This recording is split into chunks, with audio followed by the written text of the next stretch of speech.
ಯಾವಾಗಲೂ ಇದರಲ್ಲೇ ಇರ್ತಾರೆ. ಒಂದು ಸಲ ಎಲ್ಲ ಪ್ರವಚನಕ್ಕೆ ಹೋಗಿ ಭಜನೆ ಮುಗಿಸ್ಕೊಂಡು ಬರೋ ಅಷ್ಟೊತ್ತಿಗೆ ಲೇಟ್ ಆಗಿಬಿಡುತ್ತೆ. ಅಣ್ಣ ಅತ್ತಿಗೆ ಜೊತೆಗಿರ್ತಾರೆ. ಅತ್ತಿಗೆ ಗಲಾಟೆ ಮಾಡ್ತಾಳೆ, ನೋಡ್ರಿ ಅಂತ ಅಣ್ಣ ಅಂತ ಹೇಳ್ತಾರೆ, ದಿವಸ ಇವನು ಇಷ್ಟೊತ್ತಿಗೆ ಬರ್ತಾನೆ, ಇವನಿಗೋಸ್ಕರ ಕಾದ್ಕೊಂಡು ಕೂತಿರ್ಬೇಕು ನಾನು ಅಂತಂದರೆ ಅಣ್ಣಂಗೆ ರೇ ಕೋಪ ಬರುತ್ತೆ, ಹಿಡ್ಕೊಂಡು ಹೊಡೆದ್ಬಿಡ್ತಾನೆ. ಆಗಲೇ ನರಸಿಂಹತಾಗೂ ಮದುವೆಯಾಗಿ ಮಕ್ಕಳಿದ್ದಾರೆ ಅಂಥ ತಮ್ಮನ ಹಿಡ್ಕೊಂಡು ಹೊಡೆದೇನು. ನಾವಾಗಿದ್ದು ಏನು ಮಾಡ್ತಿದ್ವಿ ಹೇಳಿ? ಅಣ್ಣಂಗೆ ಇನ್ನು ಅವನು 2 ಬಿಟ್ಟರೆ ನಾವು 4 ಬಿಡ್ತಿದ್ವಿ, ಏನೇನೋ ಗಲಾಟೆ ಮಾಡ್ಕೊತಿದ್ವಿ. ಆದರೆ ನರಸಿಂಹತ ಅಣ್ಣ ಹೊಡೆದು ಆಚೆ ತಳ್ಳಿಬಿಟ್ಟ, ಹೋಗಿ ಮನೆ ಬಿಟ್ಟು ಅಂತ. ಒಂದು ಸಲ ಮನೆ ಕಡೆ ನೋಡ್ತಾರೆ, ಒಬ್ಬ ಎಷ್ಟು ಸುಲಭನಾಗಿ ಈ ಬಂಧನ ಬಿಟ್ಟೋಯ್ತು, ಅವರೇ ತಳ್ಳಿಬಿಟ್ರು. ಒಳ್ಳೇದಾಯ್ತು ನಡಿ ನಾನು ಭಜನೆ ಮಾಡ್ಕೊಂಡು ಹೋಗೇ ಬಿಟ್ರು. ನಾವುಗಳಲ್ಲಿ ಯಾವುದನ್ನು ಬಿಡಿಸ್ಕೊಳ್ಳಿಕ್ಕೆ ತಯಾರಿಲ್ಲ. ಆ ಥರ ಹೋಗೋದು ಬೇಡ. ಮಗಳು ಅಳಿಯನೋ ಮಗ ಸೊಸೆನೋ ಯಾರನ್ನಾಗಲಿ ನಾವು ಸ್ವತಂತ್ರವಾಗಿರ್ತೀವಿ ಅಂದರೆ ನಾವ್ಯಾಕಿರೋದು? ಅರೆ ಬಿಡಿಸ್ಕೋಬೇಕು ಅಂತ ಪ್ರಯತ್ನ ಮಾಡ್ತಿದ್ವಿ, ಅವರೇ ಬಿಟ್ಟು ಹೋಗ್ತೀವಿ ಅಂದರೆ ಒಳ್ಳೆದು ತಾನೇ. ನಾವು ಯಾವುದನ್ನು ಬಿಡಿಸ್ಕೊಳ್ಳೋಕೆ ರೆಡಿ ಇಲ್ಲ. ಎಲ್ಲನೂ ಇರಬೇಕು, ಜೊತೆ ಮೋಕ್ಷನೂ ಬರಬೇಕು. ಆ ರೀತಿ ಪ್ರಯತ್ನ ಮಾಡ್ತಿದ್ದೀವಿ. ಆ ಪ್ರಯತ್ನದಲ್ಲೂ ಯಾವ ರೀತಿ ಮಾಡಬೇಕು ಅನ್ನೋದು ಹೇಳ್ತಾರೆ. ಮನೆಗಳೆಲ್ಲ ಇದ್ಕೊಂಡು ದಿನನಿತ್ಯ ದೈವ ಚಿಂತನೆಯಿಂದ ಪ್ರಾರಂಭ ಮಾಡಿ ಮತ್ತು ಇಷ್ಟ ದೇವತೆ ಉಪಾಸನೆ ಮಾಡಿಕೊಂಡು ಮಾಡತಕ್ಕಂಥ ಕರ್ಮಗಳನ್ನು ಯೋಗ ಬುದ್ಧಿಯಿಂದ ಪರಮಾತ್ಮ ನಿನ್ನ ಸೇವೆ ಅಂತ ಮಾಡಿಕೊಂಡು ಮನಸ್ಸನ್ನು ಸಮಾಧಾನ ಇಟ್ಕೊಂಡು ಇಷ್ಟ ಅನಿಷ್ಟ ಫಲಗಳಲ್ಲಿ ಮನಸ್ಸನ್ನು ಸಮಾಧಾನ ಇಟ್ಕೊಂಡು ಆ ಸಮಾಧಾನವಾದ ಮನಸ್ಸಿಂದ ಎಷ್ಟು ಮಾತ್ರ ಸುಖ ಇದೆ ಈ ಜೀವನದಲ್ಲಿ ಅನ್ನೋದನ್ನ ಯೋಚನೆ ಮಾಡಿ ವೈರಾಗ್ಯ ತಂದುಕೊಂಡು ಆತ್ಮಸ್ವರೂಪ ತಿಳ್ಕೋಬೇಕು ಅನ್ನತಕ್ಕಂಥ ಆಕಾಂಕ್ಷೆ ಬೆಳೆಸ್ಕೊಂಡು ಮತ್ತು ಗುರುನ ಅನ್ವೇಷಣೆ ಮಾಡಿ. ಈಗಿನ ಕಾಲಕ್ಕೆ ಗುರು ಅನ್ವೇಷಣೆ ಮಾಡಬೇಕಾದಿಲ್ಲ. ಈಗ ನಮ್ಮಂಥವ್ರು ಬರ್ತಿರ್ತಾರೆ, ಇನ್ನು ಕೆಲವು ಕಂಡೀಷನ್ ಆದರೂ ಹಾಕ್ತಾರೆ, ಇಷ್ಟು ಕೊಡ್ತೀಯಾ ಬರ್ತೀನಿ ಅಂತೇನೋ. ಈ ಕೈವಲ್ಯ ಅಂದಾಗ ಅದು ಇಲ್ಲ, ಟೈಮ್ ಇದ್ದರೆ ಬರ್ತೀವಿ ಅಂದಾಗ ಗುರು ನೋಡ್ಕೋ ಅವಶ್ಯಕತೆಯೂ ಇಲ್ಲ. ಹೌದಾ? ಸರಿ, ಗುರು ಬರ್ತಾರೆ. ಅವ್ರ ಹತ್ರ ನಾವು ಏನು ಕೇಳಬೇಕಂದ್ರೆ ಶ್ರುತಿಶಿರೋ ವಾಕ್ಯ ಸಮಾಕರ್ಣ್ಯತ.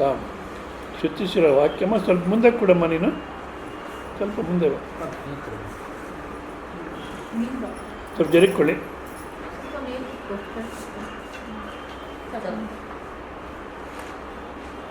ಆಗಲ್ಲ, ನಾವು ಕಾಲಿಟ್ಕೊಳ್ಳೋಕ್ಕಾಗಲ್ಲ, ಅವ್ರು ಕಾಲಿಟ್ಕೊಳ್ಳೋಕ್ಕಾಗಲ್ಲ. ಯಾರು ಇಲ್ಲ.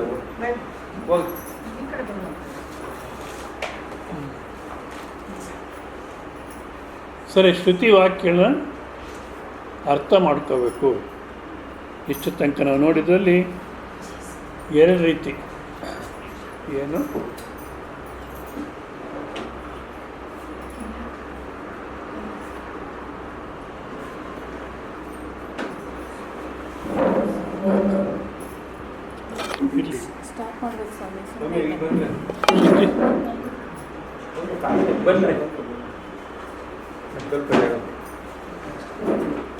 ಶ್ರುತಿಸಿರೋ ವಾಕ್ಯಗಳನ್ನ ಅರ್ಥ ಮಾಡ್ಕೋಬೇಕು ಅಂದಾಗ 2 ಜ್ಞಾಪಕ ಇಟ್ಕೊಂಡಿರ್ಬೇಕು. ನಮ್ಮಲ್ಲೇ 2 ರೀತಿಯ ಅಂತ ಅನುಭವ ಇದೆ. ಒಂದು, ಶರೀರ ಇಂದ್ರಿಯ ಬುದ್ಧಿ ಮನಸ್ಸು ಅಹಂಕಾರ ಜೊತೆ ಸೇರಿಕೊಂಡು ನಾವು ವ್ಯವಹಾರ ಮಾಡತಕ್ಕಂಥ ದೃಷ್ಟಿ ಜೊತೆ ವ್ಯವಹಾರ ಮಾಡತಕ್ಕಂಥ ಅನುಭವ ಒಂದು. ಶರೀರ ಇಂದ್ರಿಯ ಬುದ್ಧಿ ಮನಸ್ಸು ಅಹಂಕಾರ ಅನ್ನತಕ್ಕಂಥದ್ದು ಇಲ್ಲದಿರ ಎಲ್ಲವನ್ನು ಬಿಡಿಸ್ಕೊಂಡು ತಾನಾಗಿರತಕ್ಕಂಥ ಅನುಭವ ಒಂದು. ಇದೆಲ್ಲರಿಗೂ ಇದೆ. ಆ ನಿದ್ದೆ ಅನ್ನತಕ್ಕಂಥ ನೋಡಿಕೊಂಡ್ರೆ ಚೆನ್ನಾಗಿ ಅರ್ಥ ಆಗುತ್ತೆ. ಹೌದಾ? ಇದರಲ್ಲಿ ನಾನು ಯಾವುದು ಅಂತ ಪ್ರಶ್ನೆ ಹಾಕ್ಕೊಂಡ್ರೆ ಸಮಾಧಾನಕ್ಕೆ ಏನು ತೊಂದರೆ ಇಲ್ಲ. ಯಾಕೆಂದರೆ ಎಚ್ಚದ ಅವಸ್ಥೆ ಶರೀರ ಇಂದ್ರಿಯ ಬುದ್ಧಿ ಮನಸ್ಸು ಹಾಕ್ಕೊಳ್ತೀವಿ ಮತ್ತು ಕೊಡುಕೊಳ್ತೀವಿ ಅಂದರೆ ಸುಮ್ಮನೆ ಏನೋ ಹೇಳ್ತಾರೆ ಸ್ವಾಮೀಜಿ ಅಂದಾಗ ಕೊಡುಕೊಳ್ತೀವಿ ಅನ್ನೋದನ್ನು ಚೆನ್ನಾಗಿ ಅರ್ಥ ಮಾಡ್ಕೋಬೇಕು. ನೀವು ಎಚ್ಚದ ಅವಸ್ಥೆ ಬಂದಾಗಲೇ ಈ ಶರೀರ ಇಂದ್ರಿಯ ಬುದ್ಧಿ ಮನಸ್ಸು ಈ ಸಂಸಾರ ಈ ರಾಮಾಯಣ ಎಲ್ಲ ಕಾಣೋದು. ನಿದ್ದೆ ಅಂದಾಗ ಇದು ಇಲ್ಲವೇ ಇಲ್ಲ, ಎಲ್ಲ ಬಿಟ್ಟೋಗಿದೆ. ಎಲ್ಲಿ ಬಿಟ್ಟೋಗಿದೆ? ಎಲ್ಲೂ ಹೋಗಿಲ್ಲ. ಅದು ಈ ನೋಡ್ತಿರ್ತಕ್ಕಂಥ ಸಮಯದಲ್ಲೇ ಇಲ್ಲ.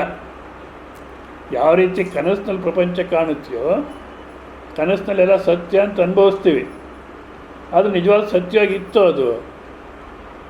ಅದೇ ರೀತಿಯೇ ಇಲ್ಲೂ ನಾವು ಎಚ್ಚರಾವಸ್ಥೆ ಇರೋ ತನಕವೆಲ್ಲ ಕಾಣುತ್ತೆ, ಅನಾದಿ ಕಾಲದಿಂದ ಇದೆ ಅನಿಸುತ್ತೆ, ನೆನ್ನೆ ಸಂಸಾರನೇ ಇದು ಅನಿಸುತ್ತೆ, ಕನಸಿನಲ್ಲೂ ಹಾಗೆ ಅನಿಸುತ್ತೆ. ಅನಿಸಿದ್ರು ಇದೆಯೋ ಅಂದರೆ ಇಲ್ಲ, ಚೆನ್ನಾಗಿ ಕೊಡ್ಕೊಂಡ್ಬಿಡ್ತೀವಿ. ಕನಸಿನಲ್ಲಿ ಇನ್ನೊಂದು ಶರೀರ ಇಂದ್ರಿಯ ಬುದ್ಧಿ ಮನಸ್ಸು ಹಾಕ್ಕೊಳ್ತೀವಿ, ಅದನ್ನು ಕೊಡ್ಕೊಂಡು ಹಾಯಾಗಿರ್ತೀವಿ ನಿದ್ದೆ ಅಂದಾಗ. ಅದು ನಿದ್ದೆ ಅಲ್ಲ, ನಮ್ಮ ನಿಜ ಸ್ವರೂಪ. ಈಗ ಯಾವುದನ್ನು ಕೊಡ್ಕೊಳ್ತೀವೋ ಅದು ನಾವು ಮತ್ತು ಬಟ್ಟೆ ಹಾಕ್ಕೊಳ್ತೀವಿ, ತೆಗೆದುಹಾಕ್ತೀವಿ, ಇನ್ನೊಂದು ಬಟ್ಟೆ ಹಾಕ್ಕೊಳ್ತೀವಿ. ಅದೇ ರೀತಿಯೇ ಶರೀರ. ಸೊ ಇದು ನಮಗೆ ಚೆನ್ನಾಗಿ ಅರ್ಥ ಆಗಿದೆ. ಅಂದರೆ ಮುಂದಕ್ಕೆ ಹೇಗಪ್ಪ ಜೀವನ ಅಂದರೆ ಕ್ಷುದ್ವ್ಯಾಧಿಶ್ಚ ಚಿಕಿತ್ಸ್ಯತಾಂ ಪ್ರತಿದಿನಂ ಭಿಕ್ಷೌಷಧಂ ಭುಜ್ಯತಾಂ ಸ್ವಾದನ್ನಂ ನ ತ್ಯಾಜ್ಯತಾಂ ವಿಧಿವಶಾತ್ ಪ್ರಾಪ್ತೇನ ಸಂತುಷ್ಯತಾಂ. ಇದರಲ್ಲಿ ಕ್ಷುದ್ವ್ಯಾಧಿಶ್ಚ ಚಿಕಿತ್ಸ್ಯತಾಂ ಸರಿ ಅರ್ಥ ಮಾಡ್ಕೊಂಡ್ಮೇಲೂ ಶರೀರ ಅನ್ನತಕ್ಕಂಥದ್ದು ಇದೆ. ಜ್ಞಾನಿಯ ದೃಷ್ಟಿನಲ್ಲಿ ಶರೀರ ಅನ್ನತಕ್ಕಂಥದ್ದು ಕೇವಲ ಕನಸಿನ ಶರೀರದಂತೆ ಅಂದ್ರೂ ಕನಸಿನ ಶರೀರಕ್ಕೂ ಆಹಾರ ಆಗ್ತೀವೋ ಇಲ್ಲೋ, ಅದೇ ರೀತಿ ಜ್ಞಾನಿನೂ ಊಟ ತಿಂಡಿ ಮಾಡಬೇಕು. ಮತ್ತು ಶರೀರ ನಿರ್ವಹಣೆಗೆ ಎಷ್ಟು ಬೇಕೋ ಅಷ್ಟು ಜೀವನ ಮಾಡಬೇಕು. ಸೊ ಇದರಲ್ಲಿ ಶರೀರ ಅನ್ನೋದ್ರಲ್ಲಿ ಹಸಿವು ಬಾಯಾರಿಕೆ ಅನ್ನೋದು ಒಂದು ರೋಗ. ಇದು ಎಲ್ರಿಗೂ ಇದೆ ಆದ ಕಾರಣ ಹಸಿವು ಬಾಯಾರಿಕೆ ಅನ್ನೋದು ಅದೊಂದು ರೋಗ ಅಂತ ತೊಗೊಳ್ಳೋದು ನಾವು. ಇಲ್ಲಾಂದರೆ ಇದು ಕೂಡ ರೋಗನೇ. ರೋಗ ಅಂದ್ರೇನು? ಸ್ವಲ್ಪ ನೋವಾಗುತ್ತೆ, ಏನೋ ಶರೀರದಲ್ಲಿ ಅಸ್ವಸ್ಥತೆ ಕಾಣುತ್ತೆ, ನೋವಾಗುತ್ತೆ. ಮತ್ತು ಡಾಕ್ಟರ್ ಹತ್ರ ಹೋಗಿ ಒಂದು ಟ್ಯಾಬ್ಲೆಟ್ ಹಾಕ್ಕೊಂಡ್ರೆ ಹಾಯ್ ಅನಿಸುತ್ತೆ, ಅದನ್ನು ರೋಗ ಅಂತಾರೆ. ಇದು ಅಷ್ಟೇ, ಹಸಿವು ಬಾಯಾರಿಕೆ ಶರೀರದಲ್ಲಿ ತೊಂದರೆ ಕಾಣುತ್ತೆ, ಸ್ವಲ್ಪ ಏನನ್ನು ಆಹಾರ ಹಾಕ್ಕೊಂಡ್ರೆ ಸರಿ ಹೋಗುತ್ತೆ, ಹೌದಲ್ಲ? ಆದ ಕಾರಣ ಇದು ರೋಗನೇ. ಅದು ಎಲ್ರಿಗೂ ಇದೆ ಆದ ಕಾರಣ ಇದನ್ನು ರೋಗ ಅಂತ ಒಪ್ಕೊಳ್ಳಲ್ಲ, ಹೌದಾ? ಈ ರೋಗಕ್ಕೋಸ್ಕರವಾಗಿ ಔಷಧಿ ತಗೋಬೇಕು. ಕ್ಷುದ್ವ್ಯಾಧಿಶ್ಚ ಚಿಕಿತ್ಸ್ಯತಾಂ, ಹಸಿವು ಬಾಯಾರಿಕೆ ಅನ್ನತಕ್ಕಂಥ ರೋಗಕ್ಕೆ ಚಿಕಿತ್ಸೆ ಮಾಡು. ಅದಕ್ಕೇನು ಮಾಡಬೇಕಂದ್ರೆ ಭಿಕ್ಷೌಷಧಂ ಭುಜ್ಯತಾಂ, ಭಿಕ್ಷ ಅನ್ನತಕ್ಕಂಥ ಔಷಧಿಯನ್ನು ತಗೋ. ಇದು ಸನ್ಯಾಸಿಗಳಿಗೆ ಇರತಕ್ಕಂಥ ಮಾತು. ಇದೊಂದು ವಾಕ್ಯ ಮಾತ್ರ ಕೇವಲ ಸನ್ಯಾಸಿಗಳಿಗೆ. ಭಿಕ್ಷೆ ಮಾಡತಕ್ಕಂಥ ಅಧಿಕಾರ ನಮ್ಮ ಸಂಪ್ರದಾಯದಲ್ಲಿ ವಿದ್ಯಾರ್ಥಿಗಳಿಗೆ ಮತ್ತು ಸನ್ಯಾಸಿಗಳಿಗೆ, ಇವರಿಬ್ಬರಿಗೇ ಭಿಕ್ಷೆ ಮಾಡೋ ಅಧಿಕಾರ. ಸೊ ಭಿಕ್ಷೌಷಧಂ ಭುಜ್ಯತಾಂ, ಭಿಕ್ಷೆ ಮಾಡ್ಕೊಂಡು ಜೀವನ ಮಾಡು. ಇದು ಸನ್ಯಾಸಿ ಅಂದಾಗ ಈಗಿನ ಕಾಲದ ಸನ್ಯಾಸಿಗಳು ನೋಡಬಾರ್ದು ನಾವು. ಈಗ ಹಿಂದಿನ ಕಾಲದ ಸನ್ಯಾಸಿಗಳು ಒಂಥರ ನೋಡೋಣ ಯಾವ ರೀತಿ ಜೀವನ ಮಾಡ್ತಿದ್ದಂದರೆ, ಬೆಳಗಿನ ಜಾವ 4 ಗಂಟೆಗೆ ಹೇಳೋರು, ನದಿನಲ್ಲೋ ಬಾವಿನಲ್ಲೋ ಸ್ನಾನ ಮಾಡೋರು, ಓಂಕಾರ ಅನುಷ್ಠಾನ ಮಾಡ್ಕೊಳ್ಳೋರು. ಸೂರ್ಯೋದಯ 5:45 6 ಗಂಟೆಗೆ ಸೂರ್ಯೋದಯ ಆಯಿತು ಅಂದರೆ ಪ್ರಯಾಣ ಪ್ರಾರಂಭ ಮಾಡೋರು ಮತ್ತೊಂದು ಹಳ್ಳಿಗೆ. 10 ಗಂಟೆ ತನಕ ಪ್ರಯಾಣ ಮಾಡೋರು ಕಾಲ್ನಡಿಗೆನಲ್ಲಿ. 10 ಗಂಟೆ ಆದರೆ ಅದು ನಿಯಮ. 10-10:30 ಒಳಗಾಗಿ ಒಂದು ಹಳ್ಳಿ ಸೇರಿ ಅಲ್ಲಿ ವಿಶ್ರಾಂತಿ ತಗೋಬೇಕು. ಅದಕ್ಕೆ ಜಾಸ್ತಿ ನಡಿಬಾರ್ದು, ಯಾಕೆಂದರೆ ಬಿಸಿಲು ಜಾಸ್ತಿ ಆಗ್ಬಿಡುತ್ತೆ ಅಂತ ಒಂದು ನಿಯಮ ಇಟ್ಟಿದ್ದಾರೆ. ಅಲ್ಲಿ 12 ಗಂಟೆ ತನಕ ವಿಶ್ರಾಂತಿ ತಗೋಬೇಕು. 12 ಗಂಟೆ ಆದಮೇಲೆ ಭಿಕ್ಷಕ್ಕೆ ಹೋಗಬೇಕು. ಯಾರ ಮನೆಗೆ ಭಿಕ್ಷಕ್ಕೆ ಹೋಗ್ಬೇಕಪ್ಪ ಅಂದರೆ ಕಂಡೀಷನ್ನು, ಯಾರ ಮನೆಯಲ್ಲಿ ಮಧ್ಯಾಹ್ನ 12 ಗಂಟೆಯಲ್ಲಿ ಹೊಗೆ ಬರ್ತಿರಲ್ವೋ ಅವ್ರ ಮನೆಗೆ ಭಿಕ್ಷಕ್ಕೆ ಹೋಗಬೇಕು ಅಂತ. ಈಗಿನ ಕಾಲಕ್ಕೆ ನಾವು ಹೇಳ್ತೀವಿ, ನಾವು ಹೊಗೆ ಬರ್ದಿರೋರ ಮನೆಗೆ ಭಿಕ್ಷಕ್ಕೆ ಹೋಗೋದು ಅಂತ ಹೇಳ್ತೀವಿ. ಇವಾಗ ಯಾಕೆ ಹೇಳಿ? ಇವಾಗ ಹೊಗೆ ಬರೋದೇ ಇಲ್ಲವಲ್ಲ, ಗ್ಯಾಸು. ಅದೊಂದು ರೂಲ್ ಇಟ್ಕೊಂಡಿದ್ದೀವಿ, ಯಾರ ಮನೆಗೆ ಹೊಗೆ ಬರಲ್ವೋ ಅವ್ರ ಮನೆಗೆ ಹೋಗ್ತೀವಿ ಅಂತ. ಯಾಕೆ ಹೊಗೆ ಬರೋದೇ ಇಲ್ಲ, ಗ್ಯಾಸಲ್ಲಿ ಅಡುಗೆ ಮಾಡ್ತೀವಿ. ಯಾಕಪ್ಪ ಕಂಡೀಷನ್ ಅಂದರೆ, ಮಧ್ಯಾಹ್ನ 12 ಗಂಟೆ ಇನ್ನೂ ಹೊಗೆ ಬರ್ತಿದ್ರೆ ಆಗಿನ ಕಾಲಕ್ಕೆ ಸೌದೆ ಒಲೆಯಲ್ಲಿ ಅಡುಗೆ ಮಾಡೋರು. ಹೊಗೆ ಬರ್ತಿದೆ ಅಂದರೆ ಇನ್ನೂ ಅಡುಗೆ ಪೂರ್ತಿ ಆಗಿಲ್ಲ. ನಾವು ಮಧ್ಯ ಸ್ವಾಮಿಗಳು ಸನ್ಯಾಸಿಗಳು ಹೋದರೆ ಅವ್ರು ಮತ್ತೆ ಅಡುಗೆ ಕೆಡಿಸ್ಕೊಂಡ್ಬಿಡ್ತಾರೋ, ಇನ್ನೊಂದು ಸ್ವಲ್ಪ ಅಕ್ಕಿ ಹಾಕೋದು ಏನೋ ಮಾಡಿ ಅಡುಗೆ ಕೆಡಿಸ್ಕೊಳ್ತಾರೋ ಏನೋ, ಈಗಲೇ ಹೋಗಬಾರ್ದು ಅಂತ ಹೊಗೆ ಬರ್ದಿರೋದು ನೋಡಿ ಹೋಗ್ಬೇಕು. ಅಷ್ಟೇ ಅಲ್ಲ, ಎಲ್ಲರೂ ಊಟ ಮಾಡಿ ತಟ್ಟೆ ತೊಳೆದಿರ್ತಕ್ಕಂಥದ್ದು ನೋಡಿ ಆಮೇಲೆ ಹೋಗಬೇಕು. ಕೈ ತೊಳೆದಿರ್ತಾರಲ್ಲ ಅದು ನೋಡ್ಕೊಂಡು ಹೋಗ್ಬೇಕು. ಯಾಕೆಂದರೆ ಅವ್ರ ಊಟ ಎಲ್ಲ ಆಗಿದೆ, ಮಿಕ್ಕಿದ್ದೇನನ್ನ ಇದ್ರೆ ಹಾಕ್ತಾರೆ, ಅವ್ರಿಗೇನು ತೊಂದರೆ ಆಗೋಲ್ಲ. ಯಾಕೆಂದರೆ ಸನ್ಯಾಸಿ ಭಿಕ್ಷೆ ಅನ್ನೋದು ಮಧುಕರಿ ಅಂತಾರೆ. ಮಧುಕರಿ ಅಂದರೆ ಜೇನ್ನೊಣ ಯಾವ ರೀತಿ ಆ ಹೂವು ಅನ್ನತಕ್ಕಂಥದ್ದಲ್ಲಿ ಮಧುವನ್ನು ಎಳೆಯುತ್ತೆ. ಯಾಕಂದರೆ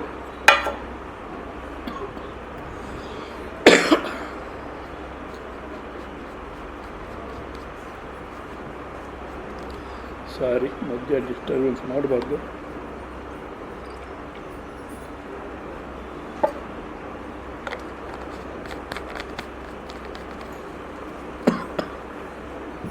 ತಗೊಳ್ಳಿ.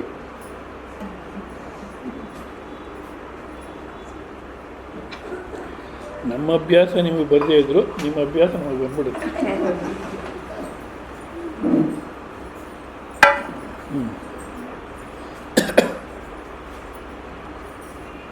ಮಧುಕರಿ ಅಂದರೆ ಜೇನ್ನೊಣ ಯಾವ ರೀತಿ ಹೂವಿಂದ ಆ ಮಧುವನ್ನು ಎಳೆಯುತ್ತೋ, ಅಂದರೆ ಆ ಹೂವನ್ನು ಹಾಳು ಮಾಡಲ್ಲ, ಅದು ಸೌಂದರ್ಯ ಹಾಳು ಮಾಡಲ್ಲ, ಮತ್ತು ಆ ಹೂವು ಕಾಯಾಗಿ ಹಣ್ಣಾಗಲಿಕ್ಕೆ ತೊಂದರೆ ಮಾಡಲ್ಲ, ಮತ್ತು ಆ ಗಿಡಕ್ಕೂ ಏನು ತೊಂದರೆ ಮಾಡಲ್ಲ. ಒಟ್ಟಿನಲ್ಲಿ ಆ ಮಧುನ ಯಾವ ರೀತಿ ತಗೊಳುತ್ತೋ ಆ ರೀತಿ ಸನ್ಯಾಸಿ ಭಿಕ್ಷೆ ಮಾಡಬೇಕು. ಯಾರ ಮನೆಗೆ ಭಿಕ್ಷೆ ಮಾಡ್ತಾರೋ ಅವ್ರಿಗೆ ಯಾವುದೇ ರೀತಿ ತೊಂದರೆ ಆಗಬಾರ್ದು. ಸೊ ಊಟ ಮಾಡ್ಕೊಂಡಿದ್ದವು ನೋಡಬೇಕು, ಮಿಕ್ಕಿದ್ದು ಹಾಕ್ತಾರೆ. ಒಂದು ಮನೆಯಲ್ಲಿ ಅಥವಾ 3 ಮನೆ ಅಥವಾ 5 ಮನೆ ಅಥವಾ 8 ಮನೆ ಭಿಕ್ಷೆ ಮಾಡಬೇಕು. ಮಾಡಬೇಕಾದ್ರೆ ಒಂದೊಂದು ಹಿಡಿ ಮಾತ್ರ ಹಾಕಿಸ್ಕೋಬೇಕು. ಒಂದು ಮೇಲೆ 8 ಮನೆಗೆ ಭಿಕ್ಷೆ ಮಾಡೋದಂದರೆ ನದಿನಲ್ಲೋ ಬಾವಿನಲ್ಲೋ ಜೋಳಿಗೆನಲ್ಲಿ ಹಾಕ್ಸ್ಕೊಳ್ಳೋರು, ಅದನ್ನು ಚೆನ್ನಾಗಿ ನೀರಲ್ಲಿ ತೊಳೆದು ಬಿಡೋರು. ಯಾಕೆಂದರೆ ಗೃಹಸ್ಥರು ಹಾಕ್ಕೊಂಡಿರ್ತಕ್ಕಂಥ ಉಪ್ಪು ಖಾರ ಎಲ್ಲ ಹೋಗಬೇಕು. ಆ ಸಪ್ಪೆ ಅನ್ನ ತಿನ್ನೋರು ತಿನ್ನಲಿಕ್ಕೆ ಮುಂಚೆ 1 ಮುಷ್ಟಿ ಜಲಚರಕ್ಕೆ ಹಾಕಿ, 1 ಮುಷ್ಟಿ ಪಕ್ಷಿಗಳಿಗೆ ಹಾಕಿ, 1 ಮುಷ್ಟಿ ಗೋಗ್ರಾಸ ಅಂತ ಅದನ್ನು ಹಸುಗೆ ಹಾಕಿ, ಇನ್ನು 5 ಮುಷ್ಟಿ ಅವ್ರು ತಿನ್ನೋರು. ಈ ರೀತಿ ಭಿಕ್ಷೆ ಅನ್ನತಕ್ಕ ಅಂದರೆ ಭಿಕ್ಷೆ ಔಷಧ ಅಂದರೆ ಏನರ್ಥ? ಇವಾಗ ಔಷಧಿ ತಗೋಬೇಕಾದ್ರೆ 1 ಹಿಡಿ ಟ್ಯಾಬ್ಲೆಟ್ ಹಾಕ್ಕೊಳ್ತೀವ? ಇಲ್ಲ, ಹೌದಲ್ಲ? ಅವ್ರು 1 ಹಾಕೋ ಅಂದ್ರೂ ಅದು ನಮಗೆ ಬೇಸರ. ಯಾವ ರೀತಿ ರೋಗಕ್ಕೆ ಟ್ಯಾಬ್ಲೆಟ್ಸ್ ಹಾಕ್ಕೊಳ್ತೋ ಅಷ್ಟು ಎಷ್ಟು ಮಾತ್ರ ಶರೀರ ಜೀವಂತವಾಗಿರ್ಲಿಕ್ಕೆ ಬೇಕೋ ಅಷ್ಟು ಮಾತ್ರ ತಗೋಬೇಕು. ಇದು ಗೃಹಸ್ಥರಿಗೆ, ಇದು ಸನ್ಯಾಸಿಗೆ ಇರ್ತಕ್ಕಂಥ ಮಾತು. ಪ್ರತಿದಿನ ಭಿಕ್ಷೌಷಧ ಭುಜ್ಯತಾನ ಅಂತ. ಮತ್ತು ಗೃಹಸ್ಥರು ಏನು ಮಾಡಬೇಕು ಅಂದರೆ, ಏನು ಕೊಟ್ಟಿಯನೋ ಪರಮಾತ್ಮ, ಅದನ್ನು ಪರಮಾತ್ಮ ನಿನ್ನ ಪ್ರಸಾದ ಅಂತ ತಗೋಬೇಕು. ಏನು ಅವರು ಅಕ್ಕ ಮಹಾದೇವಿ ಮನೆ ಬಿಟ್ಟು ಹೋಗ್ಬೇಕು ಅಂತ ಪ್ರಯತ್ನ ಮಾಡ್ತಾಳಾಕಿ. ಈ ಬಂಧು ಬಳಗಲ್ಲಿ ಎಲ್ಲಿ ಹೋಗ್ತೀಯಮ್ಮ ಹೆಣ್ಮಗಳು, ಎಲ್ಲಿ ಹೋಗ್ತೀಯ, ಎಲ್ಲಿರ್ತೀಯ, ಎಲ್ಲಿ ತಿಂತೀಯ ಅಂತ. ಹಸಿವಾದರೆ ಭಿಕ್ಷಾನ್ನ ಉಂಟು, ಹಸಿವಾದರೆ ಭಿಕ್ಷೆ ಎತ್ಕೊಂಡು ತಿಂತೀನಿ. ತುಷೆಯಾದರೆ ಕೆರೆ ತೊರೆ ಬಾವಿಗಳುಂಟು. ಒಬ್ಬಳೇ ಎಲ್ಲಿರ್ತೀಯ, ಏನು ಕತೆ ನಿಂದು? ಮಲಗಲು ಹಾಳು ದೇಗುಲಗಳುಂಟು. ಯಾವುದೋ ಒಂದು ಮಾತು ಕೇಳಿಗೋ ದೇಗುಲದಲ್ಲ ಮಲಗ್ತೀನಿ. ಅಲ್ಲ, ಒಬ್ಬಳೇ ಆಗಿರ್ತೀಯಮ್ಮ. ಏಕಾಂತಕ್ಕೆ ಚನ್ನಮಲ್ಲಿಕಾರ್ಜುನ ಉಂಟು. ಏನು ಧೈರ್ಯ ಇರಬೇಕು ಆಕೆಗೆ. ಹಾಗೆ ಅಂದ್ಬಿಟ್ಟು ಆ ಕಲ್ಯಾಣದಿಂದ ಎಲ್ಲಿಗೆ ಶ್ರೀಶೈಲಕ್ಕೆ ಹೋಗ್ತಾಳೆ ನಡ್ಕೊಂಡು. ಆಗಿನ ಕಾಲಕ್ಕೆ ಅಲ್ಲಿ ಕದಲಿವನ ಅಂತಿದೆ. ಇವಾಗ ಒಂದು ಸ್ವಲ್ಪ ವ್ಯವಸ್ಥೆ ಮಾಡ್ಯಾರೆ, ಹೋಗೋದು ಭಾಳ ವ್ಯವಸ್ಥೆ ಮಾಡಿದ್ರೂ ಭಾಳ ಕಷ್ಟ ಹೋಗೋದು. ಅವಾಗ ಏನು ವ್ಯವಸ್ಥೆ ಇಲ್ದಿದ್ರು ಅಲ್ಲಿ ಹೋಗಿ ಸೇರ್ಕೊಂಡ್ಲಾಕಿ.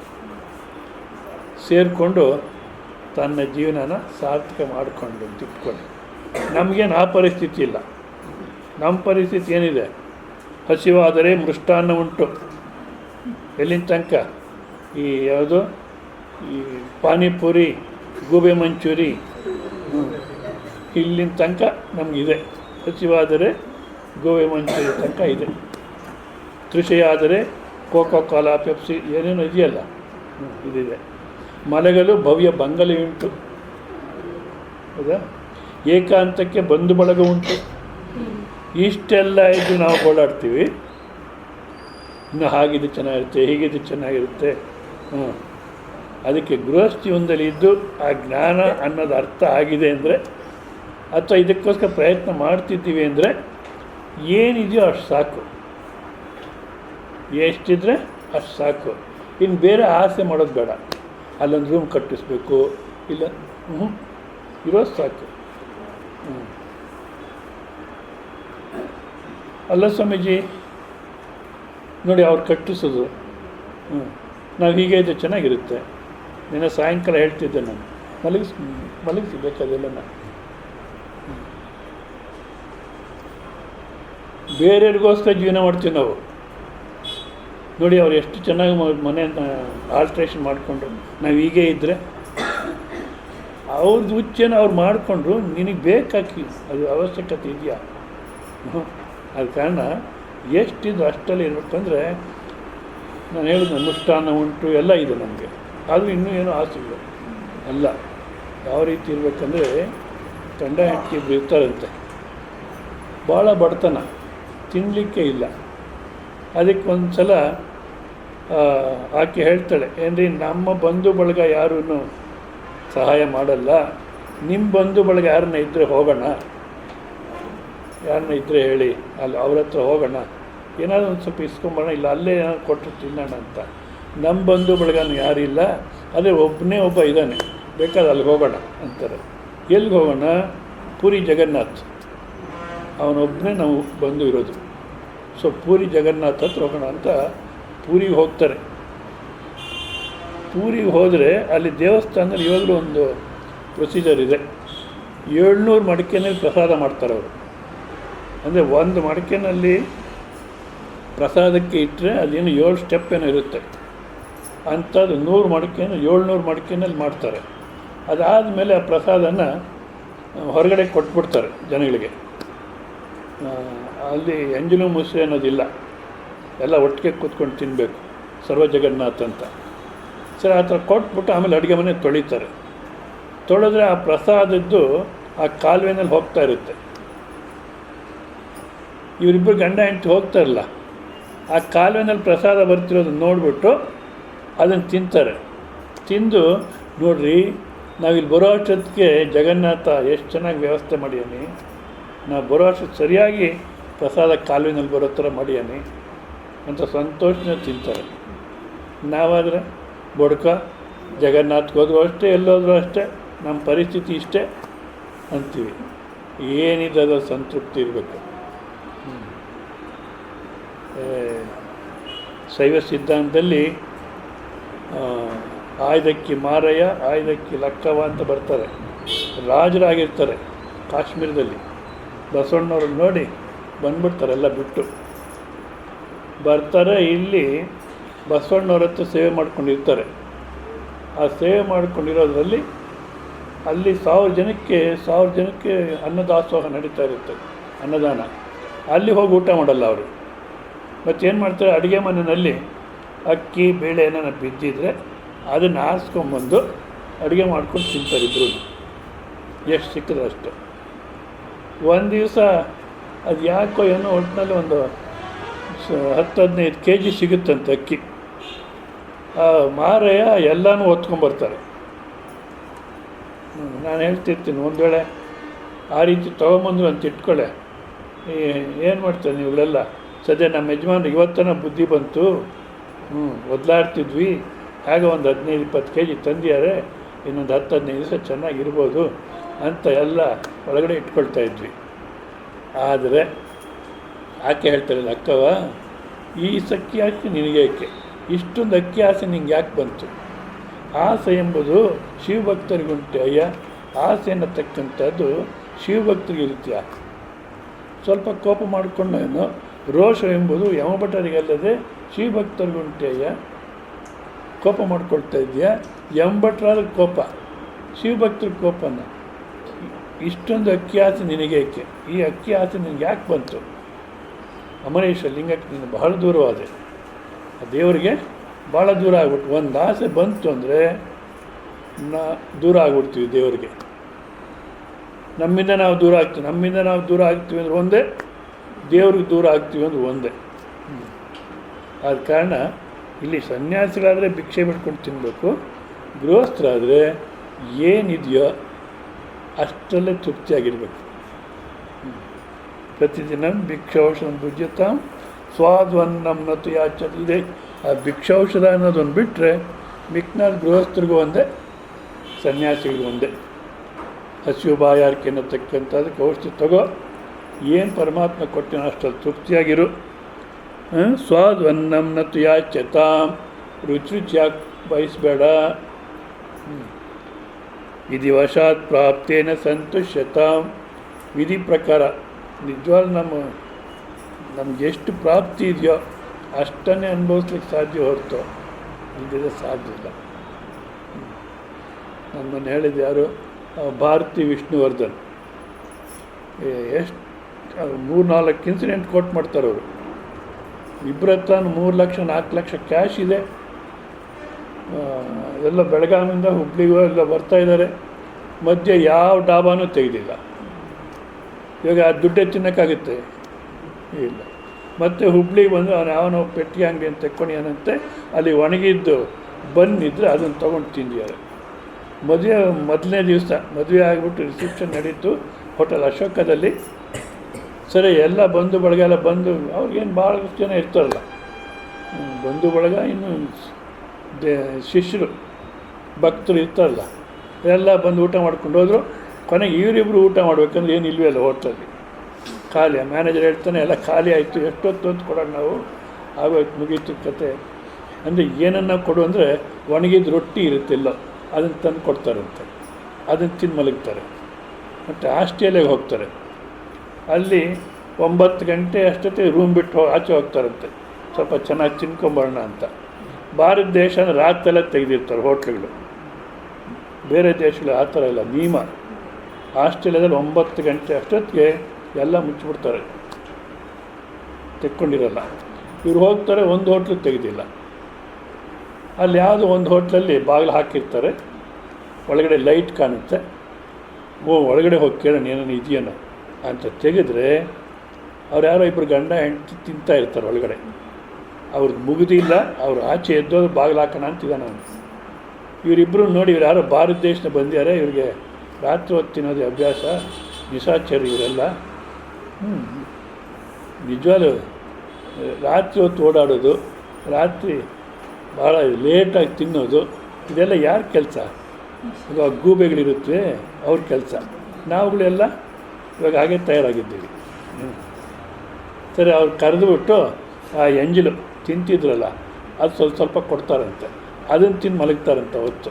ಅಂದರೆ ಎಷ್ಟೇ ಆದರೂ ಇರಲಿ, ನಮಗೇನು ಪ್ರಾಪ್ತಿ ಇದೆಯೋ ಅಷ್ಟೇ ಹೊರತು ಅದಕ್ಕಿಂತ ಜಾಸ್ತಿ ಅನುಭವಿಸ್ಲಿಕ್ಕೆ ಸಾಧ್ಯವಿಲ್ಲ. ಆದ ಕಾರಣ ಏನು ಆ ಸಮಯಕ್ಕೆ ಬರುತ್ತೋ ಸ್ವಾದುವನ್ನು ನತ್ಯಾಚ್ಯತ ವಿಧಿವಶಾತ್ ಪ್ರಾಪ್ತೇನ ಸಂತುಷ್ಟ, ವಿಧಿ ಪ್ರಕಾರ ಏನು ಬಂದಿದೆಯೋ ಪರಮಾತ್ಮ ನಿನ್ನಿಚ್ಛೆ ಅಂತ ಸಂತೋಷ ತಗೋಬೇಕು. ಇದೇ ಪ್ರಸಾದ ಅಂತ.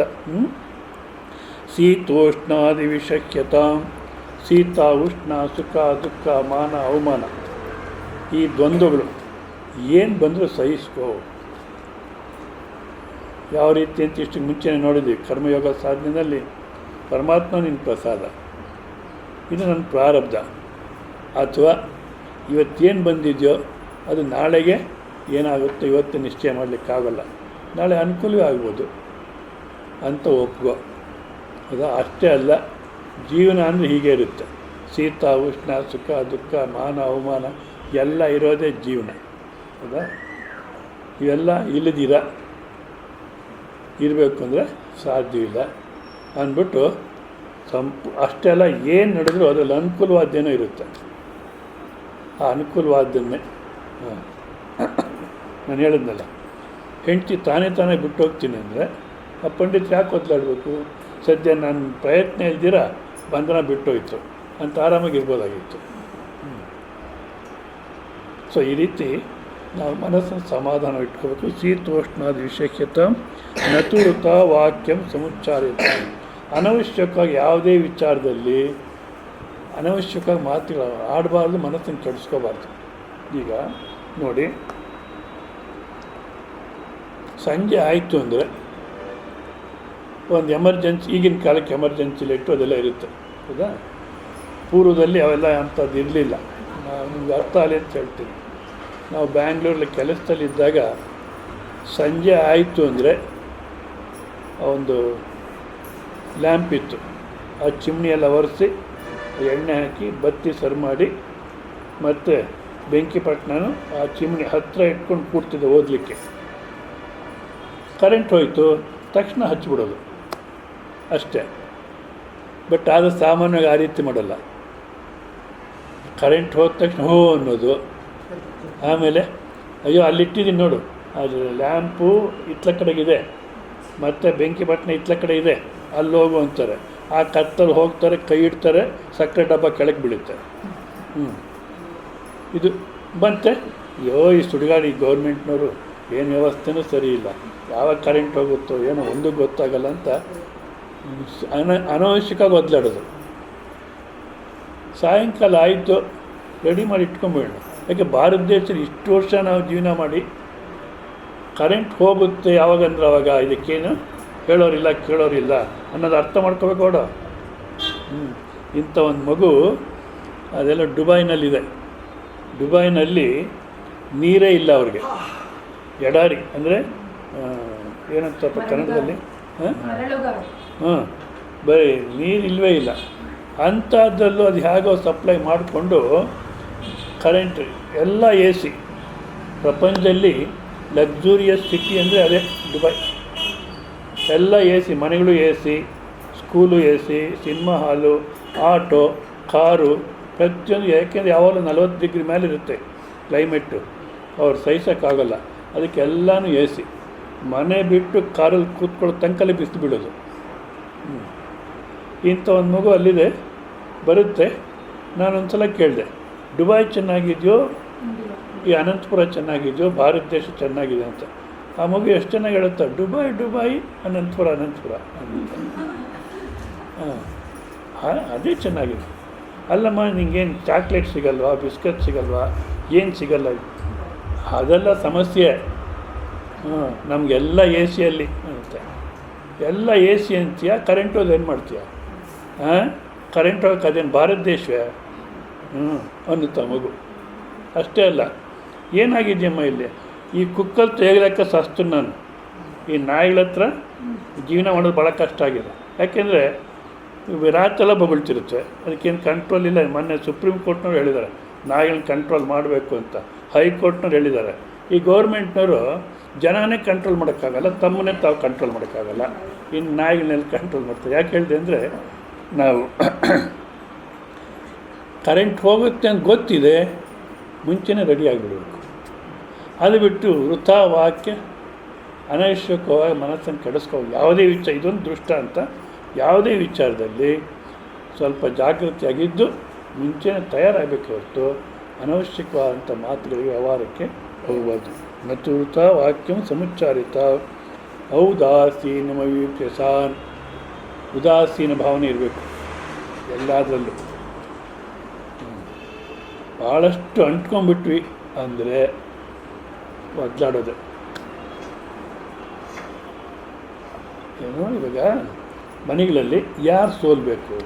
ಮನೆಗಳಲ್ಲಾಗಲಿ ಎಲ್ಲನ್ನಾಗಲಿ ಯಾರು ಸೋಲ್ಬೇಕಪ್ಪ? ಯಾರು ಸೋಲ್ಬೇಕು ಅಂದರೆ, ಯಾರು ಚೆನ್ನಾಗಿ ತಿಳ್ಕೊಂಡಿಯಾರೋ ಅವ್ರು ಸೋಲ್ಬೇಕು. ಸಾಮಾನ್ಯ ನಮಗೇನಾಗುತ್ತೆ, ನಾನು ಇಷ್ಟೆಲ್ಲ ತಿಳ್ಕೊಂಡಿದ್ದೀನಿ, ನನ್ನ ಮಾತು ಕೇಳಲ್ವ ನೀವು ಅಂತ ಶುರು ಮಾಡ್ತಾರೆ. ಯಾರು ಸೋಲ್ಬೇಕು ಅಂತ ತಿಳ್ಕೊಂಡಿರೋದೇ ಸೋಲ್ಬೇಕು. ಯಾಕೆಂದ್ರೆ ಇವಾಗ ಮೊಮ್ಮಗ ಎಲ್ಲ ಡೈನಿಂಗ್ ಟೇಬಲಲ್ಲಿ ಊಟಕ್ಕೆ ಕೂತಿದ್ದಾರೆ, ತಾತ ಮೊಮ್ಮಗ ಇನ್ನೂ ಯಾರ್ಯಾರು ಕೂತಿದ್ದಾರೆ. ಮೊಮ್ಮಗ ಹೇಳ್ತಾನೆ, ತಾತ ನಿನ್ನ ಮದುವೆನಲ್ಲಿ ನಾನೇ ತುಪ್ಪ ಬಡಿಸಿದ್ದು ಅಂತಾನೆ. ಯಾಕೆ ಕೂತ್ಕೊಂತೀಯೋ, ನಿನ್ನ ಅಪ್ಪನೇ ಇರಲಿಲ್ಲ, ನೀನೆಲ್ಲಿದ್ದೆ ತುಪ್ಪ ಬಡ್ಸೋಕ್ಕೆ ಅಂತಾರೆ ತಾತ. ಅವನು ಓ ಅಂತ ಹೇಳ್ತಾನೆ. ಅಜ್ಜಿ ಬರ್ತಾಳೆ, ಒಪ್ಕೊಳ್ರಿ ನಿಮ್ಮ ಗಂಟೇನೂ ಹೋಯ್ತು. ಯಾಕೆ ಅವನಿಗೆ ಬುದ್ಧಿ ಇಲ್ಲ, ನಾವೇನು ಹೇಳಿದ್ರು ಅರ್ಥ ಆಗೋಲ್ಲ. ನಾನೇ ತುಪ್ಪ ಬಡಿಸಿದ್ದು ಅಂತಾನೆ, ಹೌದಾ? ಇನ್ನು ಅವನ ಹತ್ರ ಜಗಳ ಆಡ್ಕೊಂಡು ಏನು ಪ್ರಯೋಜನ? ಒಪ್ಕೋ. ಇದನ್ನೆಲ್ಲ ಒಂದು ಕಡೆ ಹೇಳಿದೆ ನಾನು, ಗೊತ್ತಿರೋರು ಸೋಲ್ಬೇಕಂತ. ಅಲ್ಲೇನೋ ಸರಿ ಸ್ವಾಮೀಜಿ, ಹೌದಪ್ಪ ನೀನೇ ತುಪ್ಪ ಬಡಿಸಿದ್ದು ಅಂದರೆ ಏನು ನಷ್ಟ ಆಗೋಲ್ಲ. ಈ ಮನೆಗಳಲ್ಲಿ ಕೆಲವರು ವ್ಯವಹಾರ ನೋಡಿಬಿಟ್ರೆ ಮುಂದಕ್ಕೆ ಏನಾಗುತ್ತೋ ಅನ್ನೋದಿರುತ್ತೆ. ಅವಾಗ ಏನು ಮಾಡಬೇಕು, ಹೇಳಬೇಕು ಸಮಾಧಾನವಾಗಿ. ಈಗ ಯಾವುದೋ ಒಂದು ಕುಟುಂಬದಲ್ಲಿ 5 ಜನ ಏನೋ ಇದ್ದಾರೆ, 4-5 ಜನ. 5 ಜನದಲ್ಲಿ 2, 4, 5 ಜನ ಇದ್ದಾರೆ. 5 ಜನದಲ್ಲಿ 4 ಜನ ಸಿಕ್ಕಾಪಟ್ಟೆ ಸಾಲ ಮಾಡ್ಕೊಂಡಿದ್ದಾರೆ, ಏನು ಲೆಕ್ಕವೇ ಇಲ್ಲ. ಇನ್ನೊಬ್ಬ ಬಾಕಿ ಸ್ವಲ್ಪ ಹುಷಾರಾದರು. ಈ ಥರ ಎಲ್ಲ ಸಾಲ ಮಾಡ್ತಿದ್ದೀರಾ, ಮುಂದಕ್ಕೆ ಏನಾಗುತ್ತೋ ಏನೋ. ಈಗ ನನ್ನ ಸಂಬಳ ನಾನು ಇಟ್ಕೊಂಡಿರ್ತೀನಿ, ಕೊಡಲ್ಲ ಅಂತ. ಅದಕ್ಕೆ ಎಷ್ಟು ಗಲಾಟೆನೋ ಏನೇನು ಕಥೆಯೋ. ಅಂದರೆ ನಾವು ಮುಂಚೆನೇ ಎಚ್ಚರ ಇರಬೇಕು, ಅನವಶ್ಯಕವಾಗಿ ವ್ಯವಹಾರಕ್ಕೆ ಹೋಗಬಾರ್ದು. ಆದ ಕಾರಣ ಹೇಳಿದ್ವಿ, ಕೇಳಲಿಲ್ಲ, ಬಿಡು, ಹೌದಾ ತಿನ್ನೋದು ಅದು ನನ್ನ ಜವಾಬ್ದಾರಿ ಆಯಿತು. ಏನು ಜವಾಬ್ದಾರಿ, ಹೇಳಬೇಕು, ಹೇಳಿದೆ ಅಷ್ಟೇ, ಇನ್ನೇನು ಮಾಡಲಿಕ್ಕೂ ಆಗೋಲ್ಲ. ಮುಂದಕ್ಕೇನು ನಡೆಯುತ್ತೋ ನಡೀಲಿ, ಹೌದಾ ತಿನ್ನೋದು ಆ ರೀತಿ ಇರಬೇಕು. ಪರಮಾತ್ಮಕ್ಕೆ ಏನಿದೆಯೋ ಪ್ರಾರಬ್ಧದಲ್ಲಿ ಏನು ಅನುಭವಿಸ್ಬೇಕಾಗಿದೆಯೋ ಅದು ನಡೆಯುತ್ತೆ, ಒದ್ದಾಡತಕ್ಕಂಥ ಅವಶ್ಯಕತೆ ಇಲ್ಲ. ಹೌದಾ ತಿನ್ನೋ ಜನಕೃಪಾ ನೈಶ್ವರ್ಯಂ ರುತ್ಸುಜ್ಯತ. ಜನಗಳು ನಮ್ಮನ್ನು ಜನಗಳಂದರೆ ಮನೆಗಿರೋರು, ಇಲ್ಲ ನಮ್ಮಂಥರಾದರೆ ಇವಾಗ ಭಕ್ತ ಶ್ರವಣ ಮಾಡೋರು, ಇವರೆಲ್ಲ ನನ್ನನ್ನು ಹೊಗಳಬೇಕು, ನನ್ನನ್ನು ಒಪ್ಕೋಬೇಕು, ನಂಗೆ ಮರ್ಯಾದೆ ಕೊಡಬೇಕು. ಮನೆಯಲ್ಲಿ ನನಗೊಂದು ಸ್ಥಾನ ಇಲ್ವೇ, ನಾನು ಯಾಕಿರೋದು? ನಿಜ ಚೆನ್ನಾಗಿ ಅರ್ಥ ಮಾಡ್ಕೊಳ್ಳಿ. ವಯಸ್ಸಾದರೂ ಯಾಕೆ ಇದ್ದೀವಿ ಅಂದರೆ ಯಮಧರ್ಮ ನಮ್ಮ ಕಡೆ ನೋಡಲಿಲ್ಲ, ಅದಕ್ಕೋಸ್ಕರ ಇದ್ದೀವಿ ಅಷ್ಟೇ. ಎಲ್ಲ ನಮ್ಮನ್ನು ಕೇಳಿ ಮಾಡಬೇಕು ಅಂತೇನಲ್ಲ, ಕೇಳಿದ್ರೆ ಸರಿ. ಮರ್ಯಾದೆ ಅನ್ನತಕ್ಕಂಥದ್ದು ಬೇರೆಯವ್ರಿಗೆ ಕೊಡಬೇಕೇ ಹೊರತು, ಅಥವಾ ನಾವು ಬೇರೆಯವ್ರಿಗೆ ಕೊಡಬೇಕೇ ಹೊರತು ಡಿಮ್ಯಾಂಡ್ ಮಾಡೋದಲ್ಲ. ಡಿಮ್ಯಾಂಡ್ ಮಾಡೋದಲ್ಲ. ಇವಾಗ ಊರಿಗೆ ಹೋದರೆ ಒಬ್ಬರು ಪಾದ ಪೂಜೆ ಮಾಡಲ್ವೇ? ಅವ್ರೇನು ಹೇಳಿದರೆ ನೀನು ಸನ್ಯಾಸ ತಗೋ ಪಾದ ಪೂಜೆ ಮಾಡ್ತೀವಿ ಅಂತ. ಏನಿಲ್ಲ, ಮಾಡಿದ್ರು ಅವ್ರ ಭಕ್ತಿ ಶ್ರದ್ಧೆ, ಮಾಡಲಿಲ್ಲ ಬಿಟ್ಟುಬಿಡು ಅಂತ. ಈ ಸನ್ಯಾಸ ಜೀವನದಲ್ಲಾಗಲಿ ಗೃಹಸ್ಥ ಜೀವನದಲ್ಲಾಗಲಿ ಜನಗಳ ಒಂದು ಮರ್ಯಾದೆ, ನಮಗೆ ಸ್ಥಾನ ಕೊಡಬೇಕು ಅನ್ನತಕ್ಕಂಥದ್ದು. ಯಾವಾಗ ಸ್ಥಾನ ಕೊಡ್ತಾರಪ್ಪ? ಅವರಂತೆ ನಾವಿದ್ದರೆ ಅವಾಗ ಸ್ಥಾನ ಕೊಡ್ತಾರೆ. ಒಂದು ವೇಳೆ ಅವ್ರಿಗಿನ್ನ ಒಂದು ಸ್ವಲ್ಪ ವಿವೇಕ ಜಾಸ್ತಿ ಇತ್ತು, ಹೌದಾ, ಆವಾಗ